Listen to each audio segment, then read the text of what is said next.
If your sight reading currently looks like this. Dude, how's this level 1? I don't read that clef. Tenor clef.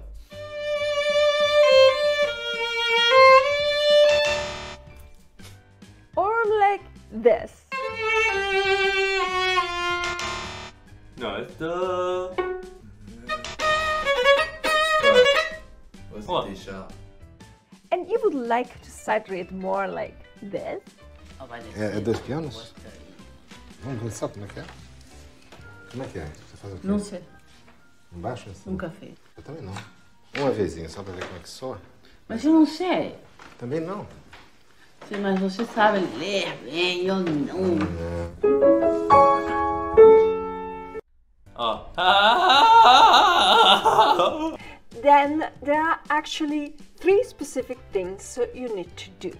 Over the course of my career as a classical pianist and as a piano teacher, I came up with a few strategies that have helped myself and hundreds of my students with sight reading. And so in this video, I will show you 3 things you can practice, and I will provide you with a few daily exercises to help you improve not only your sight reading skills, but your music reading skills in general.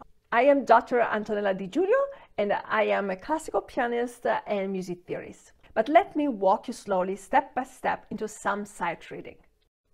First of all, what are we referring to when we talk about sight reading music? I often have the feeling that non-professional musicians and music students have an unclear idea in mind when they use the word sight reading. Many people I met use the word sight reading to indicate the act of reading music. Of course, when we talk about sight reading, we are also referring to the act of reading music, but in particular, we are also referring to a specific way of reading music. According to Wikipedia, in music, sight reading, also called a prima vista, the Italian word for at first sight, is the practice of reading and performing a piece of music written in music notation that the performer has not seen or learned before. Sight singing, instead, is used to describe a singer who is sight reading.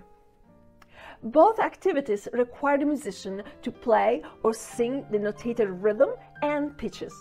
Sight reading has a deeper meaning than just reading a score, as it implies that you should be able to perfectly or almost perfectly perform a piece of music you have never seen before and mostly not even heard before.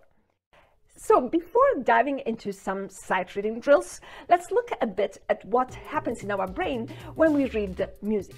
When confronted with a musical score, the brain has to decode notes, has to have built some patterns, has to know how to translate the signs on the paper into sounds through an instrument, and it has to read the music so fluently that that music can be performed perfectly.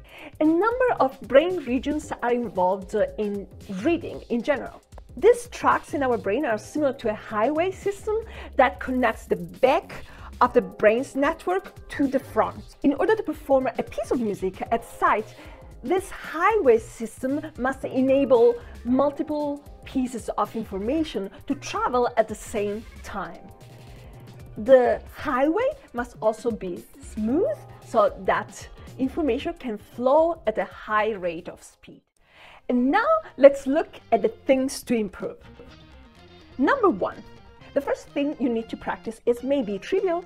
You will never be able to sight read music on any instrument if you have trouble reading notes and rhythm on a score. Very simple. It seems like a super trivial fact, right? But it is much easier to sight read and perform a piece of music if you do not have any problems in recognizing notes and reading difficult rhythmic patterns. And so try to practice note reading and rhythm reading without any instrument. It will help you focus only on the recognition of the notes on the score and of the rhythm. But not necessarily on the sounds produced by an instrument.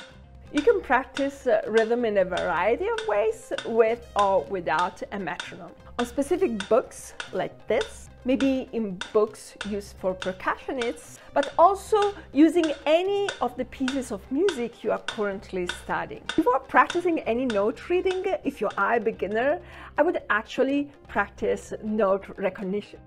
I personally recommend practicing note recognition in different clefs, but I would start with the clef or clefs you use for your own instrument. When you are proficient in rhythm reading and note recognition, combine both into what we call spoken solfege. When you practice spoken solfege, you're practicing rhythm, meter, and note reading all at the same time. The second thing you might want to practice is the coordination between notes on the score and your specific instrument. What you would like to practice at this stage is simply the coordination of the sign on the score and the movement of the hands and body to produce that sound. You can practice this aspect of reading by using the same exercises you use for spoken solfege or for sight singing.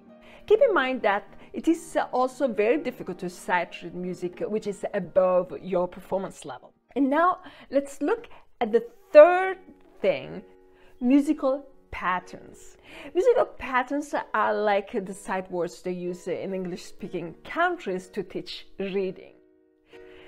Start with a few measures at a time, like this, and practice daily a variety of patterns and measures, maybe in different keys and different tempos. Any exercise you might want to practice will not work at all without daily practice. Make sure to subscribe to my YouTube channel right now and to like this video. And always remember that the more proficient you are in your instrument, the better you will be able to perfectly sight read any piece of music.